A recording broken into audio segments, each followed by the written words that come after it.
শুভ রথযাত্রা সকলকে। কখন থেকে বৃষ্টির জন্য রেডি হতে পারছিলাম না, তো চলো লেটস গেট রেডি। এত শুভ দিনে আমি একটা শুভ আউটফিট পরবো, সুন্দর চুড়িদার সেটটা।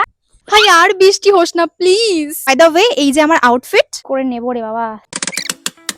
কি হচ্ছে কি, সব সময় মাকে দরকার পড়ে, মা আজকে বাড়িতে নেই, এটা পরি। সব থেকে দুঃখের বিষয় হচ্ছে এবার আমি রথ টানতে পারবো না, আমার গলায় রুদ্রাক্ষ নেই, যেটা দেখে হয়তো অনেকে বুঝে গেছো, কিন্তু অ্যাটেন্ড তো করতে পারবো। টিপ পড়তে হবে। সো আমি হালকা করে চুলটাকে কার্ল করেছি, শুধু ফ্রন্ট দিয়ে, তাও খুব একটা না, জাস্ট সিম্পল। এই যাবি না রথে? কেমন লাগছে আমার একটা ক্লিপ আমি নিচ্ছি, বাট নেবো কি করে এখানে? স্যাটিসফাইড ব্যাপার হচ্ছে এই কুর্তিতে পকেট আছে আর এত বড়, আমার ফোন নেওয়ার জন্য কোনো ব্যাগ আমাকে ক্যারি করতে হবে না। আউটফিট লিংক চাইলে কমেন্ট করে যাও। ইউটিউবে এই দেখো, এখানে ট্যাগ করে রেখেছি। আমার ফেসটা কেমন লাগছে জানিও।